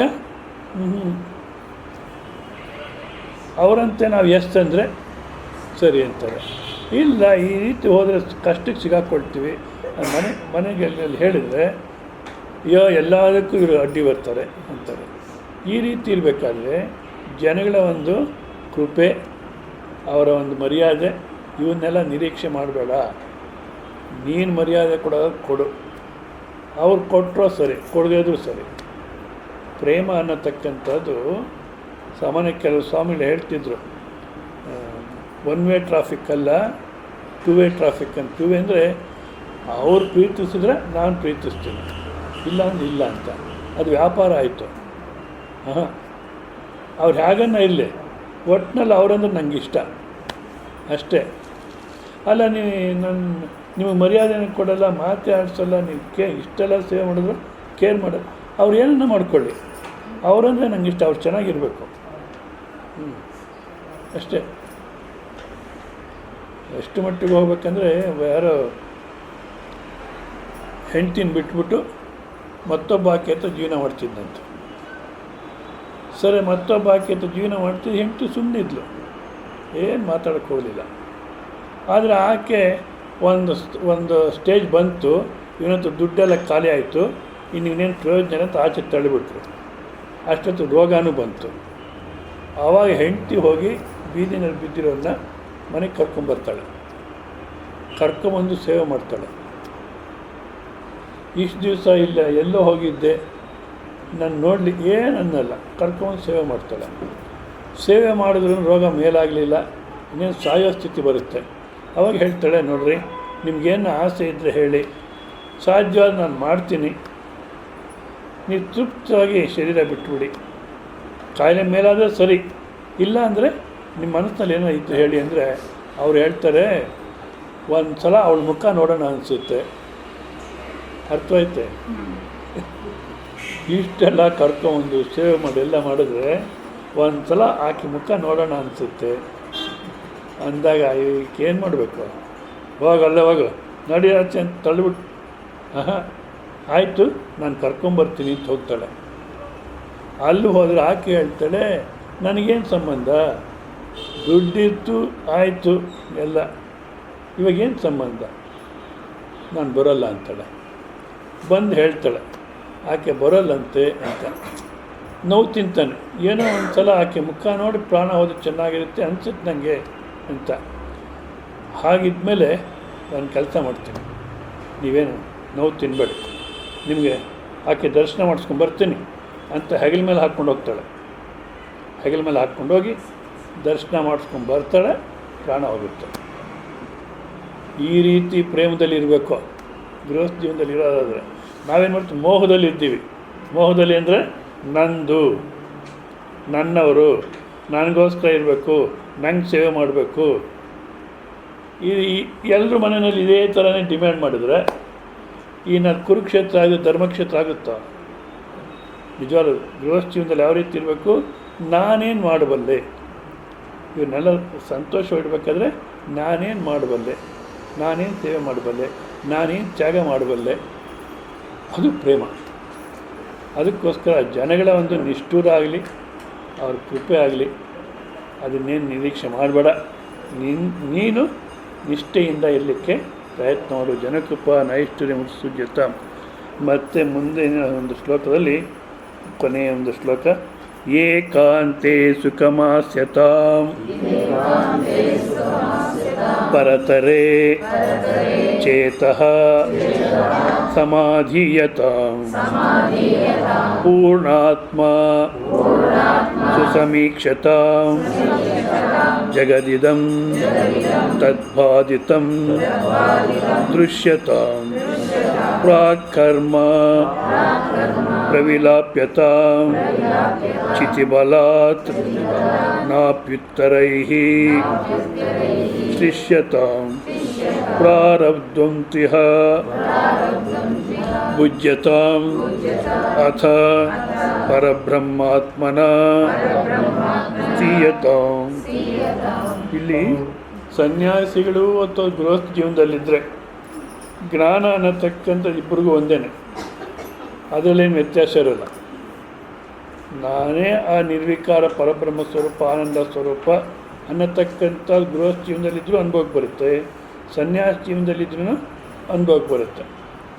ಆದರೆ ಆಮೇಲೆ ಜೀವನ ಮಾಡಬೇಕಾದ್ರೆ ರಾಮಕೃಷ್ಣ ಪರಮಹಂಸ ಅಂತಾರೆ, ಗೃಹಸ್ಥರು ಸ್ವಲ್ಪ ಹುಷಾರಾಗಿರಬೇಕು ಅಂತಾರೆ. ಅಂದರೆ ಅವ್ರ ಕಾಲಕ್ಕೆ ಆ ಥರ ಒಂದು ಸಲಹೆ ಉಪದೇಶ ಮಾಡ್ತಾರೆ. ಗೃಹಸ್ಥರು ಜ್ಞಾನಿಗಳಾಗಿದ್ದರೆ ಹುಷಾರಾಗಿರ್ಬೇಕು. ಯಾಕೆಂದರೆ ಆ ವ್ಯವಹಾರದ ಮಧ್ಯೆ ಇರ್ತಾರೆ, ಕಾಮಿನಿ ಕಾಂಚನ ಎಲ್ಲ ಇರುತ್ತೆ, ಅಲ್ಲಿ ತಪ್ಪು ಹೋಗತಕ್ಕಂಥ ಅವಕಾಶ ಇರುತ್ತೆ. ಮತ್ತು ಪ್ರಾರಬ್ಧ ಇತ್ತಲ ಕಡೆಗೆ ಎಳ್ಕೊಂಬರುತ್ತೋ ಏನೋ, ಭಾಳಷ್ಟು ಹುಷಾರಾಗಿರಬೇಕು ಅಂತಾರೆ. ಆಗಿನ ಕಾಲಕ್ಕೆ ಅದು ಕರೆಕ್ಟೇ. ಬಟ್ ಈಗಿನ ಕಾಲಕ್ಕೆ ಸನ್ಯಾಸಿಗಳು ಹುಷಾರಾಗಿರಬೇಕು, ಗೃಹಸ್ಥರು ಹುಷಾರಾಗಿರ್ಬೇಕು. ಯಾಕಪ್ಪ ಅಂದರೆ ಈಗಿನ ಕಾಲಕ್ಕೆ ಈ ಸನ್ಯಾಸಿಗಳು ಏನು ಮಾಡಿದ್ದಾರೆ, ಸಾಕಷ್ಟು ವ್ಯವಹಾರ ಹಚ್ಕೊಂಡ್ಬಿಟ್ಟಿರ್ತಾರೆ. ಯಾರೋ ಒಬ್ರು ಇದ್ದರು, ಸನಾತನ ಚೈತನ್ಯ ಅಂತ, ನಮ್ಮ ಸ್ವಾಮಿ ದಯಾನಂದ ಸರಸ್ವತಿ ಶಿಷ್ಯರೇ. ಅವರೇನು ಮಾಡೋದು, ಒಂದು ಸೋಷಿಯಲ್ ಸರ್ವೀಸು. ನಿಜವಾದ ಸನ್ಯಾಸಿ ಸೋಷಿಯಲ್ ಸರ್ವೀಸ್ ಮಾಡತಕ್ಕಂಥ ಅವಶ್ಯಕತೆ ಇಲ್ಲ. ಒಂದು ವೇಳೆ ಮಾಡೋದಾದರೆ ಶುದ್ಧವಾದಂಥ ಕರ್ಮ, ಧರ್ಮ, ಉಪಾಸನೆ, ಭಕ್ತಿ, ಜ್ಞಾನ ಇದನ್ನು ಜನಕ್ಕೆ ಹೇಳಬೇಕು ಹೊರತು ಇನ್ನೇನೋ ಸೋಷಿಯಲ್ ಸರ್ವಿಸ್ ಅಂತ ಹೋಗಿ ಇವನು ಸಿಗಾಕ್ಕೊಂಡು ಏನು ಮಾಡೋದು, ಒಂದು ಸ್ಕೂಲ್ ಓಪನ್ ಮಾಡಿದ್ರು. ಸ್ಕೂಲ್ ಓಪನ್ ಮಾಡಿದ್ರೆ ಸರಿ, ಅದಕ್ಕೆ ಸ್ವಾಮಿಗಳು 1 ಲಕ್ಷ ರೂಪಾಯಿನ ಕೊಟ್ಟರು. ಅದಾದಮೇಲೆ ಒಬ್ಬ ಟೈಪಿಸ್ಟ್ ಬಂದರು ಸ್ಕೂಲಲ್ಲಿ ಕೆಲಸ ಮಾಡೋಕ್ಕೆ. ಆ ಟೈಪಿಸ್ಟ್ ಹತ್ರ ಕೆಲಸ ಮಾಡಿಸ್ತಾ ಸರಿ ನಿಮಗೆಲ್ಲ ಅರ್ಥ ಆಗುತ್ತೆ. ಸಂಬಂಧ ಬಂತು, ಕೊನೆಗೆ ಮದುವೆ ಆದರು. ಮದುವೆ ಆಗಿ ಪೇಪರಲ್ಲಿ ಅಡ್ವರ್ಟೈಸ್ಮೆಂಟ್ ಕೊಟ್ಟರು, ಸನ್ಯಾಸ ಕೊಟ್ಟುಬಿಟ್ಟಿದ್ದೀನಿ, ಈಗ ನಾನು ಗೃಹಸ್ಥನಾಗಿದ್ದೀನಿ ಅಂತಲೂ ಹೇಳಿದ್ರು. ಅದಾದಮೇಲೆ ಸರಿ, ಸ್ವಲ್ಪ ದಿವಸಕ್ಕೆ ಸ್ಕೂಲ್ ನಡೆಸೋದು ಭಾಳ ಕಷ್ಟ. ನಾನು ಸಾಕಷ್ಟು ಸ್ಕೂಲುಗಳು ನೋಡಿದ್ದೀನಿ, ಭಾಳ ಕಷ್ಟ ಸ್ಕೂಲುಗಳು ನಡೆಸೋದು. ಬದಲಾಡ್ತಿತ್ತು ಒಳಗಡೆ, ಹೊರಗಡೆಗೇನು ಚೆನ್ನಾಗಿ ಕಾಣುತ್ತೆ. ಎಷ್ಟೇ ದುಡ್ಡು ಅವ್ರು ಕಲೆಕ್ಟ್ ಮಾಡಲಿ ಭಾಳ ಕಷ್ಟ ಈಗಿನ ಕಾಲಕ್ಕೆ. ಆ ಸ್ಕೂಲ್ ನಡೀಲಿಲ್ಲ, ಎಲ್ಲ ಲಾಸ್ ಆಗೋಯಿತು. ಸ್ಕೂಲ್ ನಡೀಲಿಲ್ಲ, ಸ್ಕೂಲ್ ಮುಚ್ಚಿಬಿಟ್ರು. ಆಮೇಲೆ ಆಕೆ ಏನು ಮಾಡಿದ್ಲು, ನಿನ್ನ ಸನ್ಯಾಸನೂ ಹೋಯಿತು. ಈಗ ಸನ್ಯಾಸಿ ಆಗಿದ್ದು ಒಂದು 2 ಕಾಸು ಬರೋದು ಏನು, ಅದು ಹೋಯಿತು. ಸ್ಕೂಲು ಮುಚ್ಚಿಬಿಟ್ಟೆ. ಇನ್ನು ನಾನು ನಿನ್ನ ಹತ್ರ ಇದೇನು ಮಾಡಲಿ ಅಂತ ಆಕಿನ ಹೊಟ್ಟೋದ್ಲು. ಇವಾಗೇನಾಯಿತು, ಉಭಯಭ್ರಷ್ಟತ್ತು. ಅಲ್ಲೂ ಇಲ್ಲ, ಇಲ್ಲೂ ಇಲ್ಲ. ಉಮಾಭಾರತಿ ನಿಜವಾಗ್ಲೂ ಎಲ್ಲೋ ಗುಹೆಯಲ್ಲಿ ಅಧ್ಯಯನ ಮಾಡ್ಕೊಂಡು ಸನ್ಯಾಸಿನಿಯಾಗಿದ್ದರು. ಆಕೆ ವಿಜಯರಾಜ ಸಿಂಧಿಯಾ ಹೋಗಿ, ಅಮ್ಮ ಬನ್ನಿ ನನ್ನ BJP ಪಾರ್ಟಿಗೆ ನೀವು ಬಂದು ಚೆನ್ನಾಗಿ ಮಾತಾಡ್ತಾಳೆ ಆಕೆ, ಚೆನ್ನಾಗಿ ಮಾತಾಡ್ತೀರಾ, ಜನ ಸಪೋರ್ಟ್ ಮಾಡ್ತೀವಿ ಅಂತ ಕರ್ಕೊಂಬಂದರು. ಕೊನೆಗೇನಾಯಿತು, BJPನಲ್ಲಿ ಡಿಫ್ರೆನ್ಸ್ ಬಂತು, ಆಚೆ ತೆಗೆದಾಕ್ಬಿಟ್ರು. ಆಕೆ ಇನ್ನೊಂದು ಪಾರ್ಟಿ ಮಾಡೋಕ್ಕೆ ಹೋದ್ಲು, ಕ್ಲಿಕ್ ಆಗಲಿಲ್ಲ. ಕೊನೆಗೇನೆ ಸನ್ಯಾಸನೂ ಹೋಯಿತು, ಇಲ್ಲೂ ಏನಾಗಲಿಲ್ಲ. ಈ ಮೋದಿ ಬಂದಮೇಲೆ ಅವ್ರಿಗೊಂದು ಮಿನಿಸ್ಟ್ರಿ ಕೊಟ್ಟರು. ಯಾವ ಮಿನಿಸ್ಟ್ರಿ? ಗಂಗಾ ಕ್ಲೀನ್ ಮಾಡೋದು. ಅದು ಯಾವತ್ತೂ ಆಗಲ್ಲ, ಹೋಗಲ್ಲ. ಈ ಕಾವೇರಿನ ಸೆಟ್ಲ್ ಮಾಡೋದು. ಈ ಕಾವೇರಿ ಗಲಾಟೆ ಯಾವತ್ತೂ ಸೆಟ್ ಮಾಡಿ ಇಂಥ ಮಿನಿಸ್ಟ್ರಿ ಕೊಟ್ಟಿದ್ದಾರೆ ಆಕೆಗೆ. ನಿಜವಾಗ್ಲೂ ಗುಹೆನಲ್ಲೇ ಸನ್ಯಾಸಿ ಆಗಿದ್ದಿದ್ರೆ 4 ಜನಕ್ಕೆ ಉದ್ಧಾರ ಮಾಡ್ಬೋದಾಗಿತ್ತೋ ಏನೋ. ಅಂದಾಗ ಸನ್ಯಾಸಿಗಳಾಗಲಿ ಗೃಹಸ್ಥರಾಗಲಿ ಜ್ಞಾನಿಗಳಾದರು ಅಂದರೆ ಆದಷ್ಟು ನಿರ್ಲಿಪ್ತವಾಗಿರಬೇಕು. ಯಾವ ರೀತಿ ಇರಬೇಕಪ್ಪ ಅಂದರೆ, ರಾಣಿಬೆನ್ನೂರು ಅಂತ ಒಂದು ಕಡೆ ನಾರಾಯಣರಾವ್ ದೇಶಪಾಂಡೆ ಅಂತ ಒಬ್ಬಿದ್ರು, ಸಚ್ಚಿದಾನಂದ ಸರಸ್ವತಿಗಳ ಶಿಷ್ಯರು. ಸಚ್ಚಿದಾನಂದ ಸರಸ್ವತಿಗಳಂತೂ ಒಂದು ದಿವಸ ಪ್ರವಚನ ಕೇಳ್ತಾರೆ. ಅವ್ರಿಗನ್ಸುತ್ತೆ, ಇಷ್ಟು ಮಟ್ಟಿಗೆ ಆನಂದವಾಗಿರ್ಬೋದಾದರೆ ಯಾಕೆ ಈ ಜೀವನ ಒದ್ದಾಡಿಕೊಂಡು, ಎಷ್ಟೊಂದು ಒದ್ದಾಟ ಇದೆ ಇದರಲ್ಲಿ ಅಂದ್ಬಿಟ್ಟು ಅವತ್ತೇ ನಿಶ್ಚಯ ಮಾಡ್ತಾರೆ. ಅವರು ಬ್ರಾಹ್ಮಣರು ಬಡ್ಡಿ ವ್ಯಾಪಾರವನ್ನು ಮಾಡ್ತಿದ್ರು, ಹೊಲಗಳಲ್ಲಿ ವ್ಯವಸಾಯ ಮಾಡಿಸೋರು. ಅವತ್ತೇ ಯಾರ್ಯಾರು ಬಂಗಾರ ಒತ್ತೆ ಇಟ್ಟಿದ್ರೋ ಅವ್ರನ್ನೆಲ್ಲ ಕರೆದು ಎಲ್ಲ ವಾಪಸ್ ತೊಗೊಂಡೋಗ್ಬಿಡಿ, ದುಡ್ಡು ಕೊಟ್ಟರೆ ಕೊಡಿ, ಬಿಟ್ಟರೆ ಬಿಡಿ ಅಂಥೇಳಿ ಎಲ್ಲ ವಾಪಸ್ ಕೊಟ್ಬಿಟ್ರು. ಮತ್ತು ಮಕ್ಕಳಿಗೆ ಹೇಳಿದ್ರು, ನೀವು ವ್ಯವಸಾಯ ಮಾಡಿಸ್ಕೊಳ್ರಿ, ನನಗೆ ಸಾಕಾಗಿದೆ, ವ್ಯವಸಾಯ ಮಾಡಿಸ್ಕೊಳ್ಳಿ ಅಂತ ಮಕ್ಕಳಿಗೆ ಹೇಳಿಬಿಟ್ರು. ಆಮೇಲೆ ಮಕ್ಕಳು ಹೆಚ್ಚಿಗೆ ಓದಲು ಇಲ್ಲ, ಗಂಡು ಮಕ್ಕಳು. ಹೆಣ್ಮಕ್ಳೆಲ್ಲ ನೋಡ್ಲಿಕ್ಕೆ ಚೆನ್ನಾಗಿದ್ದರು. ಯಾರೋ ಬಂದು ಅವರೇ ಮದುವೆ ಮಾಡ್ಕೊಂಡು ಹೋದ್ರು. ಇವ್ರು ಯಾವುದನ್ನು ಹಚ್ಕೊಳ್ಳಿಲ್ಲ. ಕೊನೆಗೆ ಏನು ಮಾಡೋರಪ್ಪ ಅಂದರೆ, ಬೆಳಗ್ಗೆ ಹೇಳೋದು 4 ಗಂಟೆಗೆ, ಸ್ನಾನ ಮಾಡ್ಕೊಳ್ಳೋದು, ಗಾಯತ್ರಿ ಅನುಷ್ಠಾನ ಮಾಡೋದು, ಅಧ್ಯಯನ ಮಾಡೋದು, ಅವ್ರು ಹಾಕಿದಾಗ ತಿನ್ನೋದು, ಇಲ್ಲಿ ಸುಮ್ಮನಿರೋದು. 45ನೇ ವಯಸ್ಸಲ್ಲಿ ಈ ರೀತಿ ಆಗುತ್ತೆ. 95ನೇ ವಯಸ್ಸಿಗೆ ಶರೀರ ಬಿಡ್ತಾರೆ ಅವರು. ಅಷ್ಟೇ ವ್ಯವಹಾರ. ಮಕ್ಕಳು ಮನೆಗೆ ಬಂದರೆ, ಹೆಣ್ಮಕ್ಳು ಪೂನಾ ಬಾಂಬೆ ಅಲ್ಲೆಲ್ಲ ಇದ್ದಾರೆ.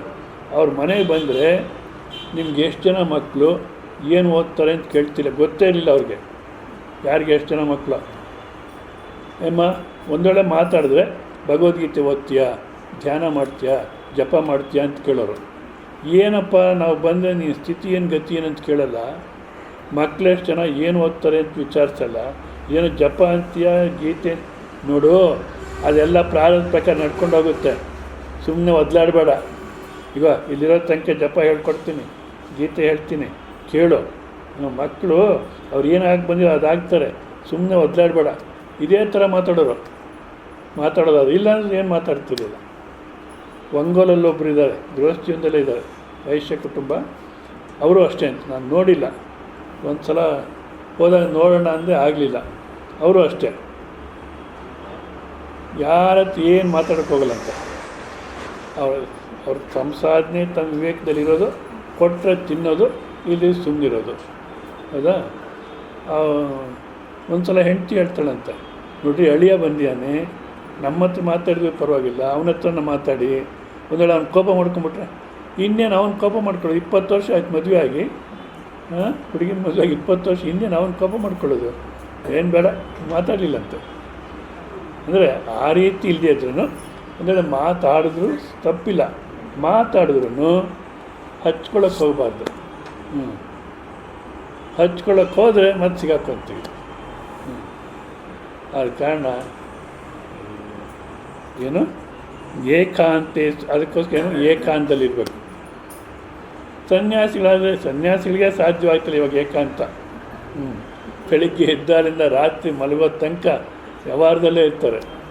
ಇನ್ನು ಗೃಹಸ್ಥಿ ಸನ್ಯಾಸಿಗಳ ಒಂದು ಸ್ವಲ್ಪ ಅನುಕೂಲ ಅಂತ ಇಟ್ಕೊಳ್ಳಿ, ಏಕಾಂತವಾಗಿರ್ಲಿಕ್ಕೆ. ಹೌದಾ? ಇವಾಗ ಇಲ್ಲಿ ಪ್ರವಚನ ಮುಗಿಯುತ್ತೆ, ಹೋದರೆ ಸರಿ ಅಲ್ಲ ಅಧ್ಯಯನ ಮಾಡ್ತಾ ಕೂತಿರೋದು, ಕ್ಯಾರಿಯರ್ ತಂದು ತಿಂದ್ಬಿಡೋದು. ಸರಿ ತಂದು ಇಟ್ಟು ಅವ್ರು ಪಾಪ ತೊಗೊಂಡು ಹೊರಟೋಗ್ತಾರೆ. ಮತ್ತು ಒಂದು ಸ್ವಲ್ಪ ಪೇಪರ್ ಗೀಪರ್ ನೋಡೋದು, ಮತ್ತೆ ಅಧ್ಯಯನ ಮಾಡ್ತಾ ಕೂತಿರೋದು. ಈ ಥರ ಏಕಾಂತದಲ್ಲಿ ಇರ್ಬೋದು. ಗೃಹಸ್ಥ ಜೀವನದಲ್ಲಾದರೆ ನಾವು ಯಾವುದನ್ನು ಹಚ್ಕೊಳ್ಳಿಕ್ಕೆ ಹೋಗಬಾರ್ದು, ಕೆದಕ್ಲಿಕ್ಕೆ ಹೋಗಬಾರ್ದು. ಒಂದು ವೇಳೆ ಅವ್ರು ಕೇಳಿದ್ರೆ ನಮಗೇನು ಹೊಳೆದ್ರೆ ಹೇಳಬೇಕು, ಇಲ್ದಿದ್ದು ಸುಮ್ಮನಿರಬೇಕು. ಜನಗಳ ಹತ್ರ ಹೇಗಿರ್ಬೇಕಂದ್ರೆ, ಒಬ್ಬರು ಸ್ವಾಮಿಗಳು ಹೋಗ್ತಾ ಇರ್ತಾರಂತೆ, ಅವ್ರು ಯಾರೋ ಇಬ್ಬರು ಹೆಂಡು ಕುಡಿದ್ಬಿಟ್ಟು ಬಾರಿಂದ ಹೊರಗಡೆ ಬಂದಿದ್ದಾರೆ. ಈ ಎಲೆಕ್ಟ್ರಿಕ್ ಲೈಟ್ ಇರುತ್ತಲ್ಲ ಅಗಲವಾಗಿ ಈ ಕಾಲಕ್ಕೆ, ಅದನ್ನು ನೋಡಿ ಸೂರ್ಯೋದಯ ಆಗಿದೆಯೋ ಅಂತ ಒಬ್ಬ ಅಂತಾನೆ. ಸೂರ್ಯ ಅಲ್ಲೂ ಅದು ಚಂದ್ರ, ನಾವು ಮಧ್ಯರಾತ್ರಿಯಲ್ಲೇ ಬಂದುಬಿಟ್ಟಿದ್ವಿ ಹೊರಗಡೆಗೆ, ಇಲ್ವೋ ರಾತ್ರಿ ಕುಡಿದಿದ್ವಿ ಅಂತ ಇನ್ನೊಬ್ಬ ಅಂತಾನೆ. ಸೂರ್ಯ ಇದು ಅಂತ ಒಬ್ಬ, ಚಂದ್ರ ಅಂತ ಒಬ್ಬ. ಸರಿ, ನನ್ನಂಥ ಸ್ವಾಮಿಗಳಲ್ಲಿ ಹೋಗ್ತಿರ್ತಾರೆ. ಸ್ವಾಮಿಗಳೇ ನೀವು ಇಲ್ಲಿ ಬನ್ನಿ, ನಾನು ಸೂರ್ಯ ಅಂತೀನಿ, ಇವನು ಚಂದ್ರ ಅಂತಾನೆ. ಇದು ಸೂರ್ಯನ ಚಂದ್ರ ನೀವು ಹೇಳಿ ಅಂತ. ನಿಜವಲ್ಲ ಏನು ಹೇಳಬೇಕು? ಸೂರ್ಯನೂ ಅಲ್ಲ ಚಂದ್ರನೂ ಅಲ್ಲಪ್ಪ, ಎಲೆಕ್ಟ್ರಿಕ್ ಲೈಟು ಅಂತ ಅನ್ಬೇಕು. ಅಂದರೆ ಇಬ್ಬರು ಕುಡುಕರು ಹಿಡ್ಕೊಂಡು ಬಾರಿಸ್ಬಿಟ್ರೆ ನಮ್ಮನ್ನು ತಪ್ಪು ಅಂತೀಯ ಅಂತ. ಅದಕ್ಕೆ ಹೋಗಲಿ, ಒಬ್ಬನ ಸರಿ ಅಣ್ಣ ಅಂದರೆ ಇನ್ನೊಬ್ಬ ಗಲಾಟೆ ಮಾಡಿದ್ರೆ, ಅದಕ್ಕೆ ಅವ್ರು ಯೋಚನೆ ಮಾಡಿ ಇದು ನಮ್ಮೂರಲ್ಲಪ್ಪ, ಈ ಊರಿನವ್ರಿಗೆ ಕೇಳಿ ಗೊತ್ತಾಗುತ್ತೆ ಅದೇನು ಅಂತ, ನಮ್ಮೂರಲ್ಲ ಅಂತ ತಪ್ಪಿಸ್ಕೊಂಡ್ಬಿಡ್ತಾರೆ. ಆ ರೀತಿ ಹುಷಾರಾಗಿರ್ಬೇಕಷ್ಟೇ. ನಾವು ಯಾವುದಕ್ಕೂ ಸಿಗಾಕೊಳ್ಳಿಕ್ಕೆ ಹೋಗಲೇಬಾರ್ದು. ಅದೇ ಏಕಾಂತ ಅಂದರೆ ವ್ಯವಹಾರವನ್ನು ಆಳಕ್ಕೆ ತಗೋಬಾರ್ದು. ಹೌದಾ? ಏಕಾಂತೆ ಸುಖಮಾಸ್ಯತಾಂ ಪರತರೇ ಚೇತಸ್ಸಮಾಧೀಯತಾಂ. ಆ ಯಾವುದು ನಿರಾಕಾರ ತತ್ವ ಅನ್ನತಕ್ಕ ಯಾವುದಿದೆಯೋ, ನಾನು ಅನ್ನತಕ್ಕಂಥ ಅನಿಸಿಕೆ ಇಲ್ದಿರ, ನಾನು ಇದ್ದೀನಿ ಅನ್ನತಕ್ಕಂಥ ಅನಿಸಿಕೆ ಇಲ್ದಿರ ಯಾವ ರೀತಿ ನಾವು ನಿದ್ದೆನಲ್ಲಿ ಇರ್ತೀವಿ ನೋಡಿ, ಅದೇ ಈಗಲೂ ಇದೆ, ಅದೇ ನಮ್ಮ ಸ್ವರೂಪ. ಸೊ ಯಾವಾಗಲೂ ಅಲ್ಲೇ ಇದ್ದು ಇದನ್ನು ದೃಶ್ಯವಾಗಿ ನೋಡ್ತಾ, ಇದು ಖುಷಿ ಅಂದರೆ ಕನಸು ಇದಲ್ಲ ಅನ್ನತಕ್ಕಂಥ ದೃಷ್ಟಿಯಿಂದ ಅದರಲ್ಲೇ ಇರಬೇಕು ಹೊರತು ಇದನ್ನು ಇದು ಈ ಶರೀರ, ಇಂದ್ರಿಯ, ಬುದ್ಧಿ, ಮನಸ್ಸು ಈ ದೃಶ್ಯರಾಶಿಯನ್ನು ಹೆಚ್ಚಿಗೆ ತಲೆಗೆ ತಗೋಬಾರ್ದು. ಆ ನಿರಾಕಾರ ತತ್ವದಲ್ಲೇ ಇರಬೇಕು. ಪೂರ್ಣಾತ್ಮ ಸುಸಮೀಕ್ಷತಾಂ. ಯಾವಾಗಲೂ ಆ ಪೂರ್ಣ ಸ್ವರೂಪವನ್ನು ಅನುಭವದಲ್ಲಿ ಕಂಡಿಡ್ಕೊ, ಅಲ್ಲೇ ಇರು ಪೂರ್ಣ ಸ್ವರೂಪ. ಈ ಪೂರ್ಣ ಅಂದ್ರೇನಪ್ಪ? ಈಗ ಪೂರ್ಣಮದ ಪೂರ್ಣಮಿದಂ ಪೂರ್ಣಾತ್ ಪೂರ್ಣಮುದಚ್ಯತೆ ಪೂರ್ಣಸ್ಯ ಪೂರ್ಣಮಾದಾಯ ಪೂರ್ಣಮೇವಾವಶಿಷ್ಯತೆ. ಇದಕ್ಕೆ ಒಬ್ಬ ಸ್ವಾಮಿಗಳು ವ್ಯಾಖ್ಯಾನ ಮಾಡ್ತಾರೆ. ನಮ್ಮ ಇಡೀ ಸ್ಕ್ರಿಪ್ಚರೆಲ್ಲ ಹೋದರೂ ಪರವಾಗಿಲ್ಲ, ಇದೊಂದು ಮಂತ್ರ ಇದ್ದರೆ ನಮ್ಮ ಸಂಸ್ಕೃತಿ ಉಳಿಯುತ್ತೆ ಅಂತಾರೆ. ಇನ್ನೊಬ್ಬ ಫಾರಿನರ್ ಏನು ಹೇಳ್ತಾನೆ, ಆ ಭಾರತ ದೇಶದಲ್ಲಿ ಲೆಕ್ಕಾಚಾರನೂ ಗೊತ್ತಿಲ್ಲ, ಯಾಕೆ ಅದು ಪೂರ್ಣ ಇದು ಪೂರ್ಣ, ಪೂರ್ಣದಿಂದ ಪೂರ್ಣ ತೆಗೆದರೆ ಇದು ಪೂರ್ಣ ಅಂತಾರೆ, ಪೂರ್ಣದಿಂದ ಪೂರ್ಣ ತೆಗೆದು ಸೊನ್ನೆನಲ್ಲಿ ಉಳಿಯೋದು ಇಲ್ಲ, ಪೂರ್ಣದಿಂದ ಪೂರ್ಣ ತೆಗೆದು ಪೂರ್ಣನೇ ಉಳಿಯುತ್ತೆ ಅಂತಾರೆ. ಅವ್ರಿಗೆ ಸಾಮಾನ್ಯ ಲೆಕ್ಕನೂ ಗೊತ್ತಿಲ್ಲ ಅಂತ ಯಾರೋ ಒಬ್ಬ ಫಾರಿನರ್ ಹೇಳಿದ್ದಾನೆ. ಅಲ್ಲ, ಪೂರ್ಣ ಅಂದ್ರೇನಪ್ಪ ಅಂದರೆ ಯಾವುದೆಲ್ಲವನ್ನೂ ತನ್ನಲ್ಲೇ ಇಟ್ಕೊಂಡಿರುತ್ತೋ, ತನಗಿನ್ನ ಹೊರಚಾಗಿ ಯಾವುದನ್ನು ಇಡಲ್ವೋ ಅಂಥದ್ದು ಪೂರ್ಣ. ಸೊ ನಮ್ಮ ಅನುಭವದಲ್ಲಿ ನೋಡ್ಕೊಂಡು ಎರಡೇ ಇರೋದು. ಒಂದು ನಾನು ಅನ್ನತಕ್ಕಂಥ ವಿಷಯ, ನನ್ನ ಪ್ರಪಂಚ ಅನ್ನತಕ್ಕಂಥ ವಿಷಯ. ಹೌದಾ? ದೃಶ್ಯ, ದೃಕ್ಕು, ನೋಡೋನೊಬ್ಬ, ನೋಡಲ್ಪಡತಕ್ಕಂಥ ಪ್ರಪಂಚ ಒಂದು, ಎರಡೇ ಇದೆ. ಈಗ ಈ ದೃಶ್ಯ ದೃಕ್ ಸ್ವರೂಪನ ತನ್ನಲ್ಲಿ ಸೇರಿಸ್ಕೊಳ್ಳಲ್ಲ.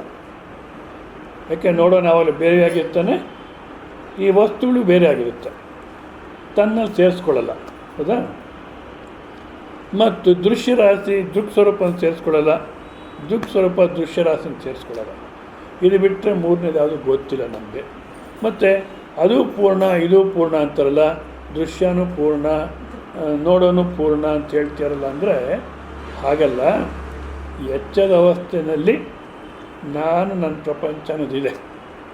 ಇವಾಗ ಈ ನಾನು ಅನ್ನೋದು ಎಲ್ಲಿಂದ ಬಂತು, ಈ ನನ್ನ ಪ್ರಪಂಚ ಅನ್ನೋದು ಎಲ್ಲಿಂದ ಬಂತಪ್ಪ ಅಂದರೆ ನಾವೇನು ಹೇಳ್ಬೇಕು? ಎಚ್ಚರ ಎಲ್ಲಿಂದ ಬಂತು?